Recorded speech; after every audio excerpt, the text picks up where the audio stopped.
अस्सलाम वालेकुम dear viewers and student. जैसे कि हम स्टार्ट कर रहे हैं चैप्टर नंबर 14 जो कि मैट्रिक का है। अब चैप्टर नंबर 14 है आपका इलेक्ट्रोस्टैटिक्स। अब इस चैप्टर के अंदर हम पढ़ेंगे कि इलेक्ट्रोस्टैटिक्स क्या होता है, इलेक्ट्रोस्टैटिक्स के हम किस चीज़ों की स्टडी करते हैं, ये सारी चीज़ें इस चैप्टर के अंदर हम डिस्कस करते हैं। सबसे पहले अगर हम इलेक्ट्रोस्टैटिक्स के वर्ड को समझें तो इलेक्ट्रोस्टैटिक्स का जो वर्ड इलेक्ट्रो मीन्स चार्जेस और स्टैटिक्स का मतलब होता है रेस्ट। अब देंगे इलेक्ट्रोस्टैटिक्स के अंदर हम पढ़ते हैं, स्टडी करते हैं चार्जेस की, और जो कि चार्जेस क्या होती है रेस्ट के अंदर होती है।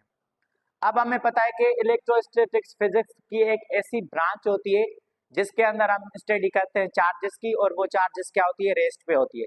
जैसे कि हमने लिखा है डेफिनेशन के अंदर, it is a branch of physics in which we study about the charges but charges at a rest. अब देखिए, एक होता है हमारे पास जब हम मैकेनिक्स की स्टडी करते हैं तो मैकेनिक्स की दो ब्रांचेस होती है, एक होती है स्टैटिक्स, दूसरी होती है डायनामिक।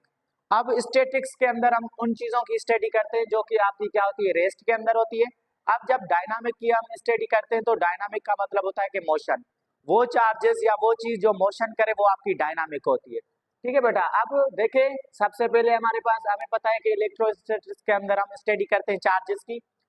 अब आते हैं कि सबसे पहले हमें समझना चाहिए कि चार्जेस क्या होती है। जब हम चार्ज को स्टडी करते हैं या इलेक्ट्रिक चार्ज को, तो इलेक्ट्रिक चार्ज एक बेसिक कैरेक्टरिस्टिक होता है किसका, मैटर का, और वो क्या करता है, दैट काज है electrical process.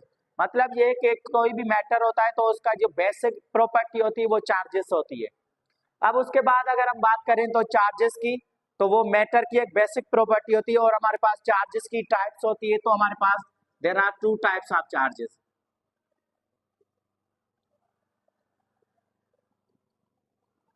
One is a positive charge, second is a negative charge। ठीक है बेटा, एक हमारे पास पॉजिटिव चार्ज होती है, दूसरी हमारे पास नेगेटिव चार्ज होती है।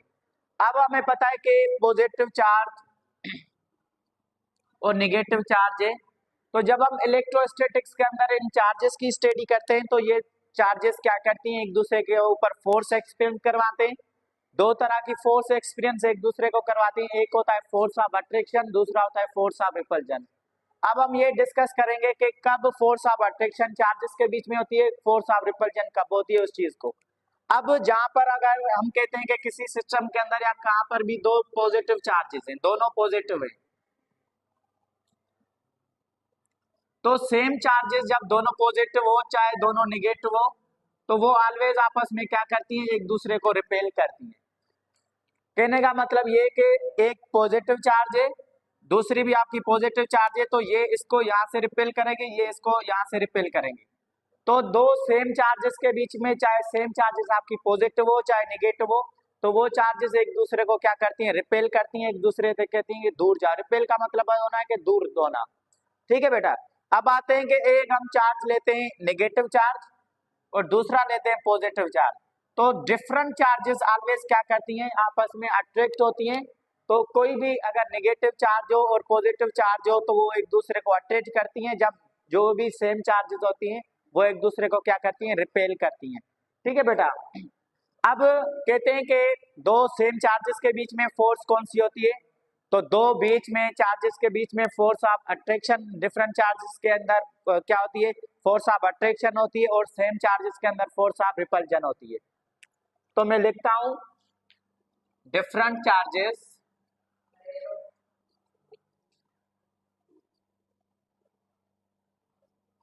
Always attract each other, same charges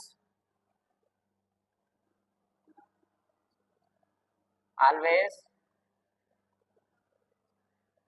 repel each other।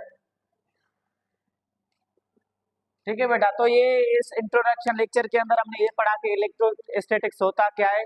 Electrostatics के अंदर हम स्टडी करते हैं चार्जेस की, जो कि चार्जेस आपकी क्या होती है, रेस्ट में होती है। फिर हमने डिस्कस किया कि चार्ज क्या होती है, it is a basic property या मैटर, या इसको इंट्रिंसिक प्रॉपर्टी या मैटर भी कहा जाता है। उसके बाद हमने डिस्कस किया कि चार्ज की टाइप्स कितनी होती है। हमारे पास चार्ज की दो टाइप्स होती है, एक होती है पॉजिटिव, दूसरी होती है निगेटिव। अब हमें पता है कि दो सेम चार्जेस होती हैं तो वो एक दूसरे को रिपेल करती है, धक्का देती हैं, और अगर दोनों सेम चार्जेस और अगर डिफरेंट चार्जेस हो तो वो क्या करती हैं, एक दूसरे को अट्रैक्ट करती हैं। तो सेम चार्जेस के बीच में फोर्स ऑफ अट्रैक्शन रिपल्जन होती है और डिफरेंट चार्जेस के बीच में फोर्स ऑफ अट्रैक्शन होती है। Thank you all of you.